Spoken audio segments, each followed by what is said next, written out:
చిన్న గమనిక ఏంటంటే, మాట్లాడేటప్పుడు ఎవరో కాల్ చేయొద్దు ప్లీజ్. కొద్ది నిమిషాలు మాత్రమే నేను మాట్లాడేది, 30 నుంచి 40 నిమిషాలు మాత్రమే మాట్లాడతాను, తక్కువ సమయం. ఎందుకంటే ఇంకా మనకి బోల్డ్ పనులు ఉన్నాయి కాబట్టి, మార్చుకోవలసినవి, ఒక బాధ్యతలుగా తీసుకోవలసినవి చాలా ఉన్నాయి కాబట్టి సమయం సరిపోక కొద్ది నిమిషాలు మాత్రమే మీతో మాట్లాడడానికి నేను ప్రయత్నిస్తాను. సో ఈ కొద్ది నిమిషాలు మీరు చేయవలసిన ఒక ప్రాముఖ్యమైన పాత్ర ఏంటంటే, దయచేసి ఫోన్లన్నీ పక్కన పెట్టండి.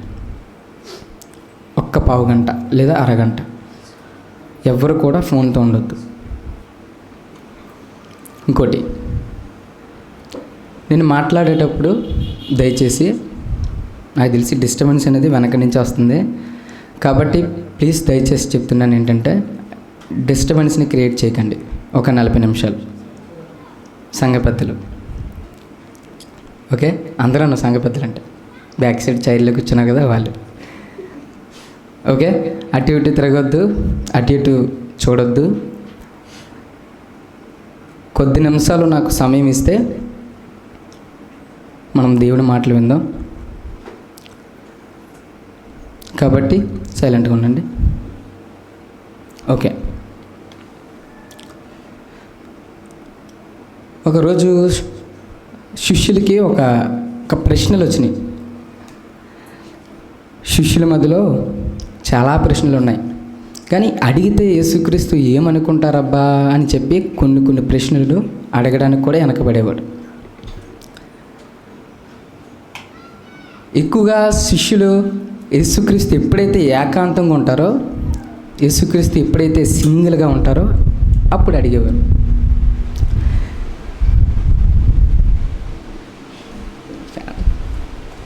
ఓకే, చాలా ఉండే ధర్మశాస్త్రం గురించి కానీ, లేకపోతే రాబోయే ఒక కాలం గురించి కానీ, లేదా ఆ దినం ప్రభు దినం గురించి కానీ, అలా ఎన్నెన్నో మనసులో ఎన్నో ప్రశ్నలు ఉన్నాయి శిష్యుల్లో. కానీ అడిగిదామంటే భయం.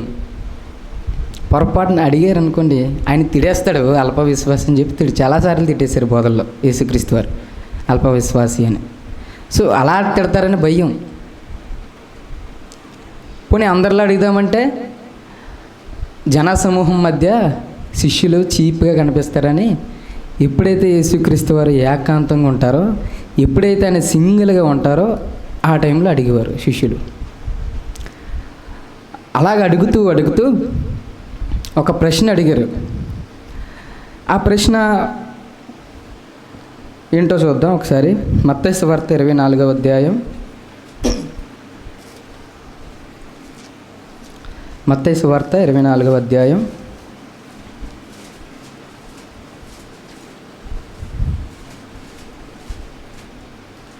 మత్తయి సువార్త 24వ అధ్యాయం ఫస్ట్ నుంచి చదవండి.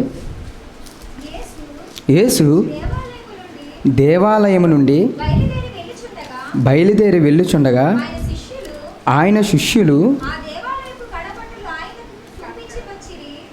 ఓకే చదవండక. అందుకు ఆయన, మీరు ఇవన్నీ చూచుచున్నారు కదా, రాతి మీద రాయి ఒకటైనను ఇక్కడ నిలిచి ఉండకుండా పడద్రోయబడినని మీతో నిశ్చయముగా చెప్పుచున్నానని వారితో అనెను. ఆయన ఒలీవల కొండ మీద, జాగ్రత్త వినండి, ఆయన అనే పదం ఒకటే ఉంది, జాగ్రత్త వినండి. వారు అని లేదు, లేదా జన సమూహం అని కూడా లేదు. ఆయన ఎవరున్నారు? సింగిల్గా ఉన్నారు. ఆయన యేసుక్రీస్తు వారు ఒకడే ఉన్నాడు, కొండ మీద కూర్చున్నాడు. శిష్యులు గ్రహించారు, మాట్లాడుకొని, రే పేతురు, మనకి ఇదే మంచి అవకాశం రా, మన చాలా రోజుల నుంచి మన హృదయం ప్రశ్నలు ఉన్నాయి కదా, ఆయన సింగిల్గా ఇప్పుడే దొరికాడు, ఒక్కసారి మనలో ఉన్న ప్రశ్నలు ఒకసారి వెళ్ళి అడుగుదాం పద, ఇగో యేసుక్రీస్తు కొండ మీద కూర్చున్నాడు అని చెప్పి జాయిగా యేసుక్రీస్తు దగ్గరికి వచ్చి ప్రశ్నలు అడుగుతున్నారు. జాగ్రత్తగా వినండి, కంటిన్యూ చేయండి అక్క. శిష్యులు ఆయన యొద్దకు వచ్చి ఏకాంతముగా వచ్చి ఇవి ఎప్పుడు జరుగును, నీ రాకడకును ఈ యుగ సమాప్తికి సూచనలేవి మాతో చెప్పమనగా. చూసారా ఏంటంట, ఒకటి కాదు అక్కడ 2 ప్రశ్నలు అడిగారు. ఒకటే ఏంటి, రాకడ. 2 యుగ సమాప్తి, యుగాంతం. ఈ రెండింటి కోసం శిష్యులు ఏకాంతంగా ఉన్నప్పుడు వచ్చి ప్రశ్నలు అడిగారు. అడుగుతూ ఏమడిగారంటే, ప్రభువా మాకు ఎప్పటి నుంచో మా మధ్యలో కొన్ని ప్రశ్నలు ఉన్నాయి ప్రభువా, కానీ చెప్పాలంటే భయం వేస్తుంది, పొరపాటు మమ్మల్ని తిడతారని. బయట అడుగుదామంటే వాళ్ళ మధ్య మేము చీప్ అవుతాం. సో మిమ్మల్ని ఎప్పుడైతే సింగిల్గా చూసామో మేము ఇంకా అడగకుండా ఉండలేం ప్రభువా అని చెప్పి దగ్గరికి వచ్చి అడిగారంట ప్రశ్నలు. ప్రభువా మాకు కొన్ని సూచనలు కావాలి ప్రభువా. చెప్పు పేతురు అనగానే, ఏంటి పేతురు నీకేం కావాలో సూచనలు అనగానే ఆయన ఇచ్చిన సమాధానం ఏంటంటే, ఫస్ట్ ప్రశ్న ఏంటంటే, ప్రభువా యుగాంతం ఎప్పుడు ప్రభువా అని మొదటి ప్రశ్న అడిగాడు. ఆ రెండో ప్రశ్న ఏంటంటే, నీ రాకడ ఎప్పుడు జరుగుతుంది ప్రభువా అని 2 ప్రశ్నలు అడిగారు. మీకు అర్థమవుతుంది కదా నా మాటలో? ఆ 2 ప్రశ్నలు అడిగాడు. అడుగుతున్నప్పుడు యేసుక్రీస్తు సమాధానం చెప్పింది ఏంటంటే, వరుసన ఒక లిస్ట్ చెప్తాడు. అవన్నీ ఏంటంటే సూచనలు. యుగాంతం అంటే ఏంటో తెలుసు కదా మీకు, ఆయన రాకడంటే మీకు ఏంటో తెలుసు కదా. సో ఆయన వచ్చే ముందు లేదా భూమి అంతం జరిగే ముందు కొన్ని సూచనలు జరుగుతాయి. ఆ సూచనలు ఎలా ఉంటాయో యేసుక్రీస్తు కింద వివరిస్తాడు. అయితే ఆయన చెప్తూ చాలా లిస్ట్ చెప్తాడు. ఇవన్నీ దేనికి ప్రభువు అంటే యుగాంతానికి సూచనలు అని చెప్తాడు. సరే ప్రభా చెప్పండి అనగానే ఆయన ఒక లిస్ట్ చెప్తాడు. ఏంటంటే, మీ మధ్య అనేకమైన అబద్ధ క్రీస్తు వస్తారు అని, అబద్ధ బోధకులు చెప్పేశాడు. పోనీ అంతటితో ఆగిపోయాడంటే రకరకాల దేశాల నుంచి అనేకమైన యుద్ధాలు జరుగుతాయని కూడా చెప్పాడు. ఇవన్నీ దేనికంటే యేసుక్రీస్తు రాకడికి, ప్రపంచం అంతమయ్యే దానికి సూచనలంట. పోనీ ఆగిపోయాడంటే అంతటితో ఆగిపోలేదు క్రీస్తు, ఇంకా చెప్పాడు. చెబుతూ ఏమన్నాడంటే, అలా 12వ వచనానికి వచ్చేసరికి ఒక మాట అన్నాడు, ఒకసారి గమనించండి. అది నిజంగా మన లైఫ్లో, మన రియాలిటీలో జరుగుతుంది. అది గట్టిగా చెప్పాలంటే మన సంఘంలో కూడా జరుగుతుంది. చదవండి 12వ వచనం. అక్రమము విస్తరించుట చేత అనేకుల మధ్య ప్రేమ చల్లారును. ఏమన్నాడు ఆయన? ఇవేంటి అని మనం ఆలోచిస్తుంటే రాకడకి సూచనలంట. ఇవేంటి అని శిష్యులు క్రీస్తుని అడిగినప్పుడు యుగాంతానికి సూచన. ఆ లిస్టులో ఏం చెప్పాడంటే, అనేకుల మధ్య ప్రేమ చల్లారిపోద్దంట. ఇప్పుడు మనం ఆలోచిద్దాం.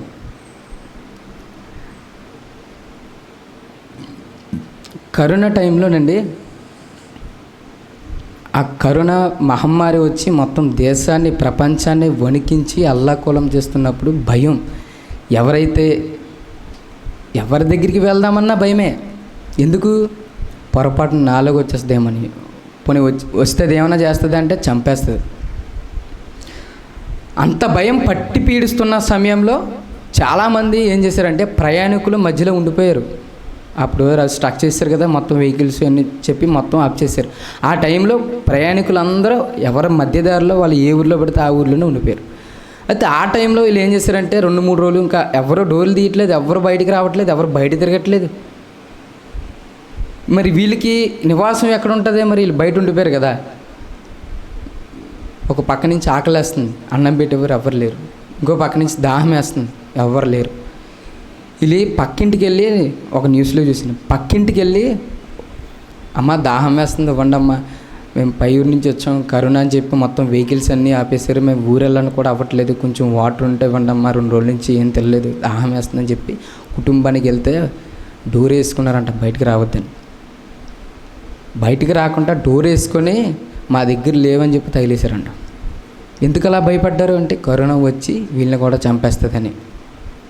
పోనీ వాళ్ళు పక్కింటి వాళ్ళని కూడా ఎదిగిన, పక్కింటి వాళ్ళు అయితే గడప దాటనివ్వలేదంట, గేటు తీయొద్దు అన్నారంట ముఖం మీద. చూసారా ప్రేమ ఎక్కడుంది? ప్రేమ లేదు. బాగా లక్షణం బయటపడింది కేవలం కరోనా టైంలోనే బాగా బయటపడ్డది. ప్రేమే లేదండి అసలు. ఎక్కడో తల్లి ఉంటే కొడుకు చనిపోతే ఆన్లైన్లో చూసుకునే పరిస్థితి, చనిపోయిన తర్వాత క్రియలు, అంతిమయాత్ర క్రియలు ఇవన్నీ మీకు తెలుసు అవునా? చాలామంది గుండెలో బాదుకున్నారు, అన్నీ చనిపోతే దగ్గరికి వెళ్ళలేని పరిస్థితి. ఎంతోమంది రోడ్డు బారిన పడి చచ్చిపోతున్నా కూడా దగ్గరికి రాలేకుండా దూరం నుంచే చూసి అలా తృప్తి పొంది ఇంకా అలా చిన్న బాధపడి వదిలేశారు. ఏవయ్యా వెళ్ళొచ్చు కదా, మీ అన్నయ్య కదా, మీ తమ్ముడే కదా, ప్రేమిస్తున్నావు కదా అంటే అవి వెళ్ళడానికి భయం. ఎందుకు తెలుసా? వెళ్తే ఆ కరోనా వీడికొచ్చి ఈయన చంపేస్తుందని భయంతో ప్రేమనే దూరం చేసుకున్నాడు. చూడండి బాగా, ప్రేమ లేదండి, ఎప్పుడో చచ్చిపోయింది. యేసుక్రీస్తు వారు ఇప్పటికి 2000 సంవత్సరాల పూర్వమే చెప్పాడు, ఈ సూచనలన్నీ మీ దగ్గర జరుగుతాయండి. ఈ జరుగుతున్నప్పుడు మనం ఏం చేయాలంటే వాటిని చూసి మనం గ్రహించాలి, ప్రభు దగ్గరలో ఉన్నాడండి. చూడండి, బయట కరోనాలా కాదండి, నిజంగా చెప్తాను, సంఘంలో కూడా ప్రేమ లేదండి. నిజంగా మన సంఘంలో కూడా లేదు ప్రేమ. ఉందా? ఉంటే ఎందుకు ఇలా విడిపోతుంది చెప్పండి? ఉంటే ఎందుకు దూరం అవుతాం? ఉంటే ఎందుకు మొహమాటాలు వచ్చినాయి? లేదు, మన సంఘంలో లేదు, బయట ఎక్కడ లేదండి ప్రేమ. పోయిందండి, అంత నటన మాత్రమేనండి, పైన జస్ట్.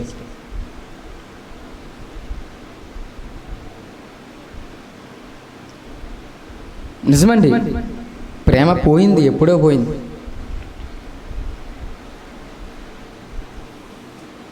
సంఘాల్లో కూడా వచ్చేసింది అది, ఇప్పుడే కాదండి, క్రీస్తు పూర్వమే వచ్చేసింది. వాళ్ళు అందరూ విడిపోయారు సంఘంలో. మొట్టమొదటి సంఘం ప్రారంభించిన ఆ రోజుల్లో అందరూ వచ్చారు, 3000 మంది బాప్తీసం తీసుకొని అందరూ వచ్చారు. ఎప్పుడైతే అందరూ కలిశారో అప్పుడే స్టార్ట్ అయింది రగడ, స్టార్ట్ అయింది. ఒకళ్ళ మీద ఒకళ్ళు చాడీలు చెప్పుకునే స్టార్ట్ అయింది, లేనిపోయిన మాటలు చెప్పుకోవడం స్టార్ట్ అయింది. ఇలా ఇన్ని గొడవలు జరుగుతున్న సమయాల్లో, ఇన్ని విడిపోయిన సమయంలో కూడా దేవుడు మాట్లాడింది ఏంటంటే ప్రేమ చల్లారిపోద్దని చెప్పాడు. ఆయన ముందే చెప్పేశాడు. ఆయన తండ్రి, గ్రహించిన తండ్రి, కుమారుడు, పరిశుద్ధాత్ముడు, క్రీస్తు ఎప్పుడైతే దాన్ని గ్రహించాడో అది మనకి చెప్పాడు. ఎందుకు మనకి చెప్తున్నాడంటే ఆ రోజు శిష్యులకి చెప్పాడు, ఈరోజు ఆ శిష్యుల ద్వారా బైబిల్ ప్రకారం మనకి చెప్పాడు. ఎందుకంటే ఆయన రాకడ దగ్గరగా ఉంది కాబట్టి ఆ సూచన బట్టి మనం అర్థం చేసుకోవాలి, క్రీస్తు దగ్గరలో ఉన్నాడండి. మీకు ఉదాహరణకి ఒకటి చెప్తాను. కరోనా వచ్చిందో లేదో అని ఎలా తెలుస్తుంది అంటే సిమ్టమ్స్ ఉంటాయి కొన్ని, అవునా? దగ్గు వస్తుంది అనుకోండి, జ్వరం వచ్చింది అనుకోండి, తుమ్ములు వస్తున్నాయి అనుకోండి, దానికి అర్థం ఏంటి? వచ్చేసింది, పాజిటివ్. అంటే దీనికి సూచనలు ఎలా ఉన్నాయో అలాగే క్రీస్తు రావడానికి కూడా ప్రధానమైన సూచన మనం ప్రేమ చల్లారిపోద్ది అనేది. నిజమేనండి, నిజంగా చెప్తాను. నేను బయటల కోసం మాట్లాడను కానీ ఓన్లీ మన కోసమే. ఎందుకంటే మనలోనే చాలా ఉన్నాయి. ఈ వాక్యం అంతా మన కోసమే. ఒకప్పుడు ఎలా ఉండేవండి నిజంగా, మనం ఎలా ఉండేవాళ్ళం ఒకసారి. ఇప్పుడు కనిపించిన ఒక ఆనందం ఉండేది చూస్తే, ఇప్పుడు ఆనందం లేదు. ఒకప్పుడు గర్వంగా మాట్లాడుకునేవాళ్ళు, ఇప్పుడు ఒక మనిషి దగ్గర ఒకలా మాట్లాడుతున్నారు, ఇక్కడ మాటలు అక్కడ పెడుతున్నారు. ఒకప్పుడు తినిపించుకునేవాళ్ళు, ముద్ద తినిపించుకొని అన్నయ్య చెల్లి అని చెప్పి ప్రేమగా ఉండేవాళ్ళు. పోయింది అదంతా. ఒకప్పుడు మనం సభ పెడితే నిజంగానండి బయట వాళ్ళు కూడా వచ్చేవారండి సపోర్ట్ చేయడానికి. ఇప్పుడు సభ పెట్టడానికి ఎవరు రావట్లేదు. చూసారా? ఆయన చెప్పిన మాటల్లో ప్రేమ ఎలా చల్లారిపోతుందో. ఇలా చల్లారిపోతున్నప్పుడు మనకి గ్రహించాలి, మన మైండ్కి బలి వెలగాలి నిజంగా గ్రహించిన వాడు. క్రీస్తు వస్తున్నాడు. నేను వచ్చే ముందు ఆ లిస్ట్లో ఒక పేరు ఏంటంటే ప్రేమ చల్లారిపోద్ది.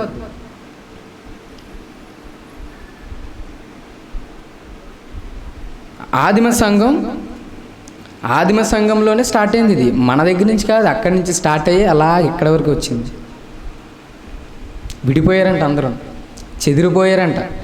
చాడీలు చెప్పుకొని ఒకరికి పడకుండా, చిన్న విషయాన్ని కూడా దాన్ని పెద్ద చేసుకొని ఒకరికి పడకుండా గ్రూప్లోండి బయటకు పోయారంట.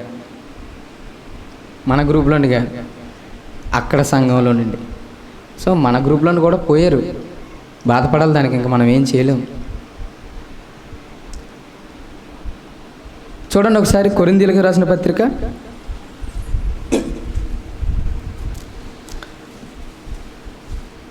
1 కొరింథీ 1వ అధ్యాయం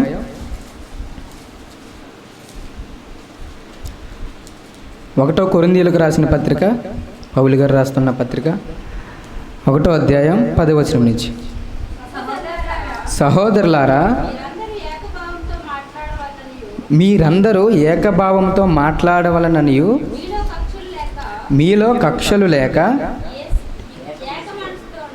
ఏక మనసుతోనూ ఏక తాత్పర్యముతోనూ మీరు సన్నద్ధులై ఉండవలననియు మన ప్రభు అయిన యేసుక్రీస్తు పేరట మిమ్మల్ని వేడుకొనుచున్నాను.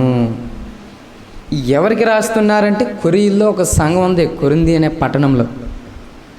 మీకు అర్థమవుతుందా? మంది ఎక్కడ ఉంది? పర్లోపేట అనే ఒక చిన్న కాలనీలో మన సంఘం ఉంది. అక్కడ కొరింథీ అనే ఒక పట్టణంలో ఒక సంఘం ఉంది. ఆ సంఘాన్ని అప్పుడే దేవుడు స్థాపించి కొన్ని దినములైన తర్వాత ఏం జరిగాయంట? మనకి కొన్ని దినాలే కదా అవుతున్నాయి. ఏం జరిగాయంట? కలహాలు పెట్టేసుకున్నారంట. ఒకళ్ళు చాడీలు చెప్పుకున్నారంట. ప్రేమ లేదంట, అందరూ విడిపోయారంట. చూసారా? ఇవన్నీ మనకు జరగలేదండి, ఇవన్నీ మనకు జరిగినాయండి. ఇవన్నీ మనకు జరిగినాయి. సంఘం స్టార్టింగ్ తర్వాత రోజులు గడిచే కొలది ఈ మార్పులు జరిగితే సంఘంలో ఎప్పుడైతే జరుగుతాయో అప్పుడు మనం క్రైస్తవుడవైన మనం గ్రహించాలి, మనం చదివి. అందుకే క్రీస్తు కొన్ని ఆయన బోధలు ఏమంటాడంటే, చదివినవాడు గ్రహించునుగాక అని చెప్పేది అంటాడు. నిజమేనండి, అంచనా వేయాల మనం. ఆయన బోధల్లో ఏమంటాడంటే, వివేకము కలిగి పాము వలె ఉండమంటాడు. పాము, మీకు అర్థమైందా?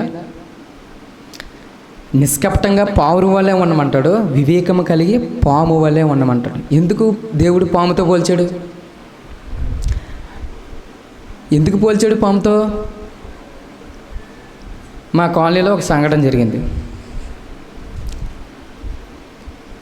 పాక ఉంది, ఆ పాకలో ఒక పెద్ద పాము దూరింది. పెద్దదే, చాలా పెద్దదే. ఆ దూరితే చూసిన అబ్బాయి మొత్తం పాము వచ్చిందిరా అని చెప్పి అందరికీ చెప్పేసాడు. చెప్పేస్తే మన వాళ్ళకి అసలు పాము అనగానే ఇంటికి లెక్క పడితే చంపకపోయినా చూడడానికి అందరూ వచ్చేసారు, గుంపుకు వచ్చారు. దాన్ని కొడదామా అని అందరు రౌండ్ చేశారు. అది ఒక కన్నంలో దూరింది. ఆ గొచ్చు ఉంటుంది, ఆ గొచ్చుకి ఏదో కన్నం ఉంది, దాంట్లో పోయింది. అది వెయిట్ చేశారు కర్రలు పెట్టుకొని. అందరూ ఇది రావట్లేదు, చేయట్లేదు. అది తాసు. ఇది భయపడి పాములోకి కాల్ చేసి రమ్మన్నారు. ఆ పాములో 2-3 వచ్చారు. వాళ్ళ దగ్గర కర్రలో సంచులు పెట్టుకొని 2-3 వచ్చిన తర్వాత ఏం చేశారంటే, ఎక్కడ దూరిందమ్మా అని అనుకుని ఈ బొక్క అని చెప్పారు. మొత్తం గులపాలతో సహా మొత్తం నుజ్జు గొచ్చి చేశారు. గొచ్చినంత గుండె అయిపోయింది మొత్తం. చేరుతుందండి, మొత్తం గొచ్చంతా గుండె అయిపోయింది, కానీ పాము దొరకలేదు. తోక కూడా పట్టుకోలేకపోయారు పాముని. నిజమే, అది దూరింది, ఆ గొచ్చులన్నీ దూరింది, ఆ బొక్కలన్నీ దూరింది, కానీ ఆ బొక్క అంతా తవ్వేశారు, కానీ ఆ పాము కనిపించలేదు. ఎలా వెళ్ళిందబ్బా అంటే తెలియదు ఎలా వెళ్ళిందో. అంటే ఆ పాము ఏం చేసిందంటే, చూసింది, అటు ఇటు చూసింది. చిన్న ప్రమాదం వస్తుందని గ్రహించి తప్పించుకోవడానికి 100 మార్గాలు ఎతికి ఎలా తప్పించుకుందో ఇప్పటికీ తెలియదు. ఆ పాక ఖాళీగా ఇప్పటికీ ఉందలా తెలీదు. అంటే అది ఏం చేస్తుందంటే, పాము ప్రమాదాన్ని ముందుగా పసిగడుతుంది. మీకు అర్థమవుతుంది నా మాటలో? ప్రమాదం నా ముందు ఉందా అని తెలియగానే ఏం చేస్తుంది అంటే తప్పించుకుంటుంది. అది ఫస్ట్ గుండా చేసే పని తప్పించుకుంటుంది. ప్రమాదాన్ని పసిగడుతుంది, ప్రమాదాన్ని గుర్తిస్తుంది. అయ్యో నాకు ప్రమాదం ఉందిరా అని చెప్పి 100 మార్గాల్లో ఒక్క మార్గం వైపు అన్నా దారి చూసుకుని పోతుంది. అలా తప్పించుకుందా పాము. ఇప్పటికీ స్టిల్ అలాగే ఉంది. ఆ ఇంట్లో ఎవ్వలేరు, గొచ్చంతా ఖాళీ అయిపోయింది. అటు సైడ్ వెళ్ళాలంటే కూడా భయపడతారు. ఎలా తప్పించుకుందో తెలియదు ఎవరికే. ఒకటే అది చూసింది ఏంటంటే ప్రమాదాన్ని పసిగట్టింది. ఇప్పుడు చెప్పండి, పాముతో దేవుడు ఎందుకు పోల్చాడు మనల్ని? ప్రమాదాన్ని పసిగట్టాలి మనం. భవిష్యత్తులో మనకు ప్రమాదం ఉంది, రెండో రాకడనే ప్రమాదం, అంతమనే ప్రమాదం ఉంది. ఆ ప్రమాదం నుంచి మనం తప్పించుకోవాలంటే మనం పాములా వివేకంగా ఆలోచించాలి. ఏం చేసిందబ్బా పాము అంటే? గ్రహించింది, ప్రమాదం ఉందని గ్రహించింది. మనం ఏం చేయాలి? గ్రహించాలి, ప్రమాదం ఉంది. ఆయన చెప్పిన బోధలో, ఆయన చెప్పిన ఆ జవాబులో నేటికి అవి నెరవేరుతున్నాయి. యుద్ధాలు జరగట్లేదే చెప్పండి? లేవా యుద్ధాలు? మొన్న రష్యాకి ఉక్రెయిన్కి జరిగింది, మొన్న మన ఇండియాకి పాకిస్తాన్ కూడా జరిగింది. మొదటి ప్రపంచ యుద్ధం, రెండో ప్రపంచ యుద్ధం కూడా జరిగిందండి. ఎన్ని జరుగుతున్నాయండి. ఆయన చెప్పిన దాంట్లో యుద్ధ సమాచారాలు గురించి వింటారు అని ఎప్పుడైతే చెప్పాడో అప్పటి నుంచి స్టార్ట్ అయ్యింది. అబద్ధ బోధకులు లేరా చెప్పండి? బొచ్చుడు మంది ఉన్నారు.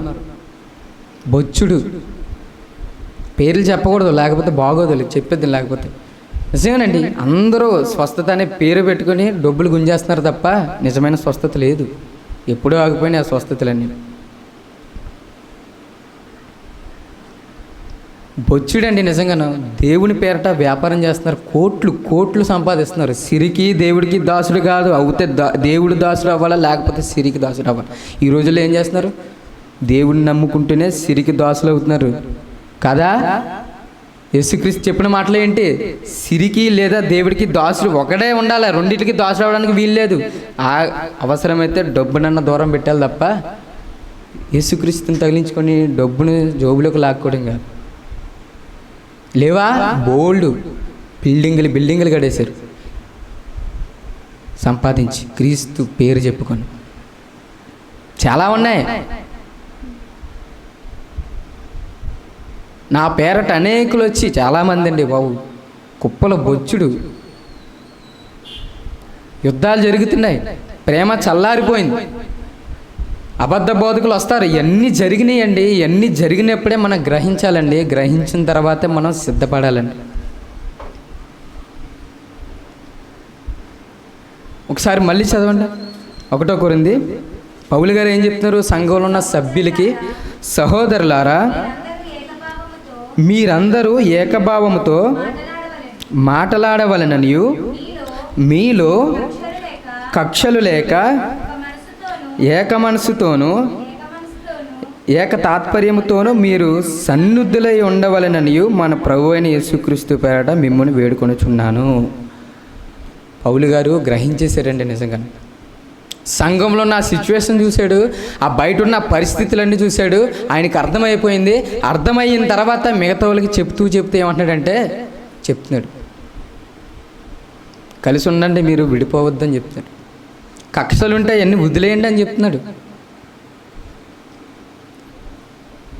నిజమండి, సంఘానికండి, మళ్ళాంటి సంఘానికి చెప్తున్నారండి పౌలు గారు. కొత్తగా ఏర్పడిన సంఘానికి చెప్తున్నారు పౌలు గారు. చూడండి, అదే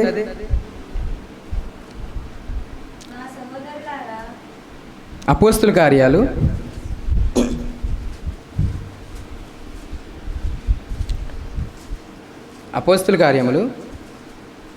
4వ అధ్యాయం, అపోస్తుల కార్యములు 4వ అధ్యాయం 32వ వచనం.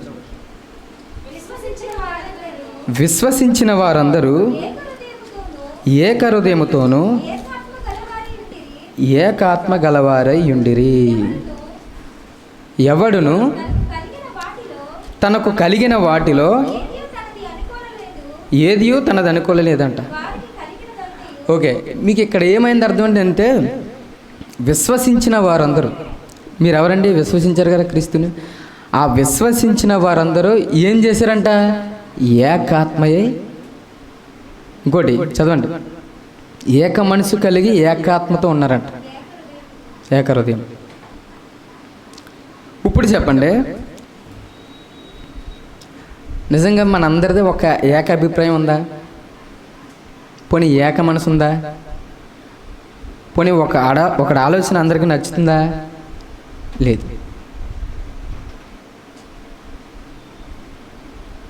గమనించండి ఒకసారి జాగ్రత్తగా.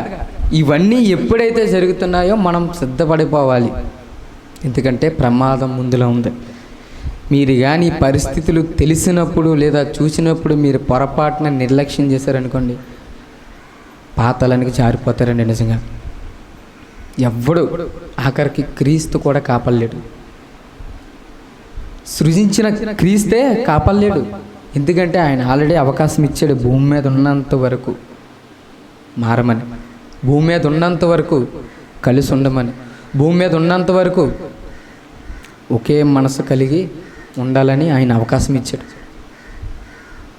మన ఇప్పటికీ నేటికి కూడా మనం మళ్ళీ విడిపోయి లేదా విడివిడిగా ఉండి ఒకళ్ళ ఆలోచనలు ఒకళ్ళు చెప్పుకుంటూ, లేదా ఎక్కడ మాటలు అక్కడ, అక్కడ మాటలు ఎక్కడ, ఏటండి ఇది? సంఘం అనుకున్నారా, సంత అనుకున్నారా ఏంటండి?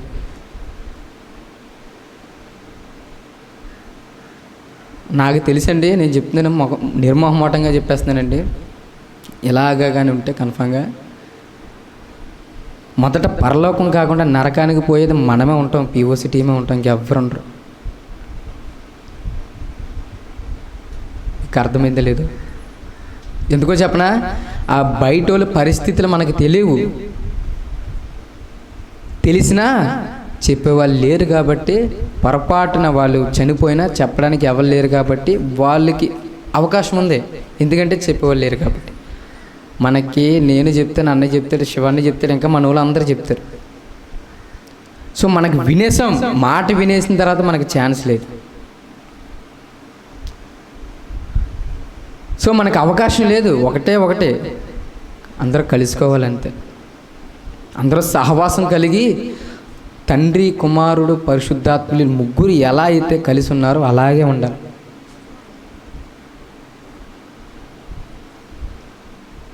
ఇదే ఇప్పుడు చెప్తున్నానండి, నిజంగా బాధ కలిగిన మాట చెప్తున్నానండి. మనం ఇలాగగా ఉండిపోతే నిజంగా జారిపోతామండి, నిజంగా జారిపోతాం. పొరపాటున మీటింగ్ అయింది అనంతరం పొరపాటున దేవుడు కానీ వచ్చేసాడు అనుకోండి, రెండో రాకడ జరిగిపోయింది అనుకోండి, ఇలా ఎత్తపడిపోతాం, పైకి వెళ్తాం, అందరూ పైకి వెళ్ళిపోతాం. రెండు లైన్లు ఉంటాయి, గొర్రెలు వేరుపరుస్తాడు, మేకలను వేరుపరుస్తాడు. ఆ విధంగా గొర్రెలందరూ పరలోకానికి వెళ్ళేవాళ్ళు, మేకలందరూ నరకానికి వెళ్ళేవారు. పొరపాటున నేను కానీ ఆ మేకలు వెళ్ళి ఆ నరకానికి వెళ్ళే దారిలో నేను ఉన్నాను అనుకోండి, మీరు నన్ను చూస్తే ఏమనుకుంటారు? హ్యాపీగా ఫీల్ అవుతారా? పోనీ 5-6 సంవత్సరాలు అదే బాధపరించి బయటకు వచ్చేయడానికి వీల్లేదు కదా. కలకాలం నిత్య నరకం, కలకాలం ఉంటాం దాంట్లో. పొళ్ళు బిగుసుకుంటారంటే నిజంగా, పొళ్ళు ఎప్పుడన్నా కొరుక్కోవడం మీరు చూసారా? నేను నాతో చూడలేదు. ఆ పెయిన్ భరించలేనప్పుడు జరిగేది అదే, పొళ్ళు కొరికేసుకుంటాం. అలాంటి పరిస్థితి అక్కడ ఉంటుందంట నరకంలో. అలాంటి పరిస్థితికి అసలు మన సంఘంలో ఒక్కడు కూడా బయటికి వెళ్ళకూడదండి. మనమే దాన్ని జాగ్రత్తగా కాపాడుకోవాలి, మనమే దాన్ని జాయిగా సగ్గదిద్దుకోవాలి. ఇలాంటి మీటింగులు పెట్టి సిద్ధపాటు కలిగి జీవించాలండి. మనం కలిసి ఉండాలని పరలోకమందున్న దేవుడు ప్రార్థన చేస్తున్నాడు తెలుసండి మీకు. విడిపోయామన్న సంగతి ఆయనకి ఎప్పుడో తెలుసు. భవిష్యత్తు తిరిగిన వాడు, జ్ఞానవంతుడైన క్రీస్తు. మనందరం కలిసి ఉండాలని, మనందరం మరలా మాట్లాడుకోవాలని, మనమందరం మరలా ప్రేమించుకోవాలని, మనమందరం మరలా యూత్ మీటింగ్లు, సభలు పెట్టాలని ఆయన ఎప్పటి నుంచో ప్రార్థన చేస్తున్నారు. సుమారు 2000 సంవత్సరాల ముందు నుంచి ప్రార్థన చేస్తున్నారు. ఇప్పుడు ఆ ప్రార్థనకి జవాబు ఎవరో తెలుసా? నువ్వు, నేను. నిజమే, నువ్వు నిజంగా మారి కలిస్తే ఆయన ప్రార్థనకి జవాబు నువ్వే ఇచ్చినట్టు. అపోస్తులు కాదు ప్రార్థన చేస్తుంది, మా నాన్న, మా అమ్మ, మీ అమ్మ, మీ నాన్న కాదు ప్రార్థన చేస్తుంది, సంఘస్థులు కాదండి ప్రార్థన చేస్తుంది. స్వయంగా తండ్రి, కుమారుడు, క్రీస్తు అయిన వారు మన కోసం ప్రార్థన చేస్తున్నారు. మన కోసం కలిసి ఉండాలని, మన కోసం కలిసి ఉండాలని ప్రార్థన చేస్తున్నారు. ఆయన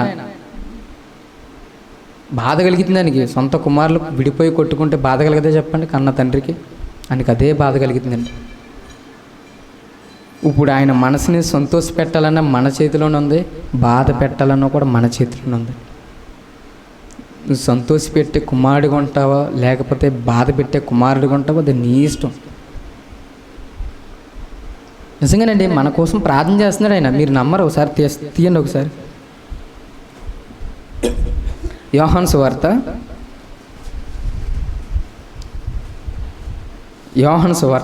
17వ అధ్యాయం. యోహాను సువార్త 17వ అధ్యాయం 21వ వచనం. తండ్రి నా యందు నీవును నీ యందు నేనును ఉన్నలాగున వారును మన యందు ఏకమే, అనగా కలిసి ఉండాలని వారి కొరకు మాత్రమే నేను ప్రార్థించట లేదు, కానీ వాక్యము వలన నా యందు విశ్వాసముంచిన వారందరూ ఏకమై ఉండవలనని ప్రార్థించుచున్నాను. అది చూసారండి, ఎవరి కోసమండి? ఆయన యందు విశ్వాసించిన వారంటే ఎవరు? నువ్వు కాదా, నేను కాదా చెప్పండి? ఆయనలో బాప్తిసం తీసుకున్నది నువ్వు కాదా, నేను కాదా చెప్పండి? ఆయన యందు విశ్వసించిన వారంట ఎవరో? మనమే. ఆనాడు అపోస్తులైతే ఈనాడు మనం. అంటే ఆయన హృదయ లోతుల్లోకి వెళ్ళి ఆలోచిస్తే మనకి ఏమర్థమవుతుందో తెలుసా? ఒక బాధ ఉండిపోయింది, మనం విడిపోయామని ఆయన గుండెల్లో. మనం దూరం అయిపోయామని ఒక బాధ ఉండిపోయింది. బాధ ఉండిపోయి తండ్రికి ప్రార్థన చేస్తున్నాడు. ఎవరో కుమారుడు తండ్రికి ప్రార్థన చేస్తున్నాడు. ఏమన్నా తెలుసా? మనందరం కలవాలని, మనందరం మారు మనసు పొందాలని, ఏ కక్షలో మనకు ఉండకూడదని, మనందరం కలిసి ఉండాలని అండి. దానికోసం యేసుక్రీస్తు కేవలం ప్రార్థన చేస్తున్నాడండి. కేవలం దానికోసమే ప్రార్థన చేస్తున్నాడు. ఒకవేళ అండి నిజంగానే ఆయన ప్రార్థనకి జవాబు ఇవ్వాలనుకుంటే అందరూ కలిసి ఉండాలండి. నిజంగా ఆయన ప్రార్థనకి జవాబు ఇవ్వాలనుకుంటే చెయ్యండి అందరూ కలిసి. నిజంగా కలిసి ఉందండి. ఆయన ప్రార్థనకి మన తరపు నుంచి మనం జవాబు ఇచ్చినట్టే, ఆయనకి ప్రభువా నువ్వు చెప్పినట్టు మేము ఉన్నామని. నువ్వు తండ్రికి ప్రార్థన చేసావు, ఆ తండ్రి మాలో కార్యం నెరవేర్చాడని బలంగా చెప్పొచ్చు క్రీస్తుకి ప్రార్థనలో. ఆయన కోరుకుంటుంది అదే కదా, మనందరూ కలిసి ఉండాలని ఆయన కోరుకుంటున్నాడు. కోరుకోవడమే కాకుండా ప్రార్థన కూడా చేసుకున్నాడండి. ఒక లోటు అయిపోయిందని తండ్రికి మనకు అవసరం ఉన్నప్పుడు, లేదా మనకి బాగా బాధల్లో ఉన్నప్పుడు ఏదైనా లోటు వస్తేనే ప్రార్థన చేస్తామా లేదా? మరి ఆయన ప్రార్థన చేశాడంటే ఇది లోటు కదా, తండ్రికి కుమారుడికి లోటు కదా. బాధ కలిగే తండ్రికి ప్రార్థిస్తున్నాడు, తండ్రి మా కుమారులు కలవాలని. ఇప్పుడు దానికి సమాధానం మన చేతిలో ఉందండి. నిజంగా మన చేతిలోనే ఉంది. మనం అందరం కలిస్తే నిజంగా తండ్రిని సంతోషపెట్టేవారం అవుతాం. మనందరం ఒకరి మీద ఒకరు చెయ్యి వేసుకొని సపోర్ట్ చేసుకుంటూ అందరూ కలిసి ఉంటే ఏక మనసుతో నిజంగా తండ్రిని సంతోషపెట్టినట్టే. నువ్వు విడిపోవడం వల్ల ఆయనకు బాధ తప్ప ఏమీ లేదు. మొదటి నుంచి ఆయన ఏమంటున్నాడంటే కలిసి ఉండండి అంటున్నాడు. మొదటి నుంచి ఐక్యత కలిగి ఉండమంటున్నాడు. మొదటి నుంచి కలిసి ఉండమంటున్నాడు. సంఘంలో కూడా 10 సార్లు పౌలు గారు ఏం చెప్పారంటే, కక్షలు పక్కన పెట్టేసుకోండి, మీకు వచ్చిన ఈ గొడవట్లన్నీ పక్కన పెట్టండి, ముందు అందరూ కలిసి ఉండండి, ఏక మనసు కలిగి ఉండండి. అదేనంటున్నాడు, ఏక మనసుతో మాట్లాడతాడు. ఏక మనసు కలిగి ఉండమంటున్నాడు, అందరినీ కలిసి ఉండమంటున్నాడు. అబ్బా కలిసి ఉంటే ఏమొస్తుంది? ఏక మనసు కలిగి ఉంటే ఏమొస్తుంది? అందరూ సహవాసంలో ఒకటై ఉంటే, ఒక ఆత్మ, ఒక ప్రభు అయి ఉండి మనకి దగ్గరగా అందరు కలిసి ఉంటే ఏమొస్తుంది అబ్బా అని ఆలోచించకండి. చిన్న ఉదాహరణ చెప్తాను, ఒకసారి జాగ్రత్తగా వినండి. ఒక మట్టి ముద్దలో కొన్ని మట్టి ముద్దలు కలిపితే ఇటుక అవుతుంది. జాగ్రత్తగా వినండి. మట్టి ముద్దలు కలిసినప్పుడు ఇటుక అవుతుంది. అలా కొన్ని ఇటుకలు ఒకదాని తర్వాత ఒకదాని తర్వాత అలా అన్నీ కలిస్తే గోడ అవుతుంది. అలాగా కొన్ని గోడలు కలిస్తే ఒక బిల్డింగ్ అవుతుంది. ఆ బిల్డింగ్ మనం తోసి పడగొట్టగలమా? పడగొట్టలేం. చూసారా, పడగొట్టలేం. జస్ట్ ఇటుకలు అవి. దానికి నిరంతరం జీవం లేదు. అవి మనకలా శాశ్వత కాలం బతకవు, మనకలా మాట్లాడవు, మనకలా పనులు చెయ్యవు, మనకలా ఉండవు, అలా ఉండిపోతాయి అంతే. అంటే కొన్ని ఇటుకలు కలిస్తేనే, లేదా కొంత మట్టి కలిస్తేనే, లేదా కొన్ని గోడలు కలిస్తేనే మనం పడగొట్టలేకపోతున్నాం. నిర్జీవమైన వాటి కలిస్తేనే మనం పడగొట్టలేకపోతున్నాం. జీవం కలిసి మనందరు కలిస్తే ఎలా ఉంటుంది? మీకు అర్థమైందన్నమాట. జీవం లేని వాటిని అన్నీ కలిస్తేనే మనం పడగొట్టలేకపోతున్నాం. జీవం కలిగిన మనం కలిస్తే ఎలా ఉంటుంది? ఒకసారి కీర్తనలు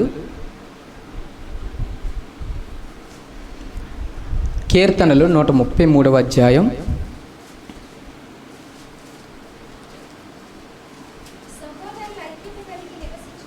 సహోదరులు ఐక్యత కలిగి నివసించుట ఎంత మేలు, ఎంత మనోహరం. చూసారా, నిజంగానండి. సహోదరుడు నువ్వు నేను ఒక్కసారి అందరు కలిస్తే ఎవడు మనల్ని పడగొట్టలేడండి. సాతానుగాడు కాదు కదా, ఆడు గూఢచారులు, ఆడు మమ్మీ డాడీ ఎవడొచ్చినా కూడా టచ్ కూడా చేయలేడు కలిసి ఉంటేనే. సాతానుగాడికి ఉన్నారు 6000 బ్యాచ్. సేన అనే అర్థానికి 6000 మంది తెయ్యాలని. అంటే 6000 మంది కలిసి వచ్చినా కూడా మనల్ని ఎంటుగా కూడా పేకలేడు. నిజంగా చెప్తాను, మనం కలిసి ఉంటే. విడిగా ఉంటే, ఏకార్థంగా ఉంటే, ఒంటరిగా ఉన్నప్పుడు ఆదాం ఏం చేశాడు? పండు. అది అలాగా మనం ఎప్పుడైతే కలిసి వేరైపోతాం, విడిగా అయిపోతామో తినేస్తాడు నేను. నాది ఒకటే మనవండి, నిజంగా చెప్తాను. కలిసి ఉందామండి, నిజంగానండి, ప్రేమగా మాట్లాడుతున్నాను. కలిసి ఉందాం. ఎందుకంటే మన మమ్మీ డాడీ వాళ్ళు నిజమైన తండ్రులు కాదండి. మన ఇంట్లో ఉన్న అన్నయ్య కానీ తమ్ముడు కానీ వాళ్ళు నిజమైన తమ్ముళ్ళు అన్నయ్యలు కాదండి. యేసుక్రీస్తు ఒకసారి ఒక ఇంట్లో కూర్చున్నప్పుడు మరియా వాళ్ళు తమ్ముళ్ళు వస్తారు, గుర్తుందా సందర్భం మీకు? తండ్రి మీ సహోదరులు, మీ తల్లి, మీ సహోదరులు వచ్చారంటే యేసుక్రీస్తు ఏమంటాడు? ఎవరు నా సహోదరి, ఎవరు నా తల్లి? పక్కన బైబిల్ చదువుతున్న పేతురుని చూపించి, ఆ విశ్వాసి బాప్తీసం తీసుకున్న విశ్వాసే నా సహోదరుడు, నా తల్లి అన్నాడు. బాప్తీసం మీరందరూ తీసుకున్నాం, నేను తీసుకున్నాం. నిజమైన బంధం ఇది, నిజమైన సహోదరులం, నిజమైన తల్లి, చెల్లి, అక్క, తమ్ముడు, నిజమైన వాళ్ళమండి. ఎందుకో తెలుసా? ఇక్కడ పరిపూర్ణంగా ఉంటాం, చచ్చాక మనం పైన కలిసి ఉంటాం. మీ తల్లి మీతో రాదు, మీ తమ్ముడు నీతో రాడు. భూమి ఉన్నంత వరకే, చచ్చేంత వరకే. ఒక్కసారి చచ్చాక ఎవ్వరు రాడు. శాశ్వత కాలం పైన మనం కలిసి నివసించబోయేది మనం. బాప్తీసం తీసుకున్న మనమే నిజమైన సహోదరులు. ఇక్కడి నుంచి నేను నా తల్లి కన్నా, నా తండ్రి కన్నా, నా తమ్ముడు, చెల్లి, అక్క కన్నా మిమ్మల్ని ఎక్కువ ప్రేమిస్తాను నేను. ఇదే నిశ్చయత మీకు ఉండాలి. యేసుక్రీస్తు చెప్పిన మాటది. ఇది మన నిజస్వరూపాలు ఇవ్వండి. మన సహోదరులు, మీరే నా అన్న, మీరే నా అమ్మ, మీరే నా తమ్ముడు, మీరే నా చెల్లి. నిజం. అవసరమైతే నా కుటుంబం కన్నా మిమ్మల్ని ఎక్కువ ప్రేమిస్తాను. ఎందుకంటే కలకాలం పైన మనమేనండి ఉంటాం. మీ మమ్మీ డాడీ రక్షణ పొందితే సూపరు, వాళ్ళు కూడా మన జాబితాలో ఒక పేరే. సో ఇక్కడి నుంచి కలిసి ఉందామండి. రిక్వెస్ట్ చేస్తుంది ఏంటంటే నిజమైన సహోదరులు మనమేనండి, కలిసి ఉందాం.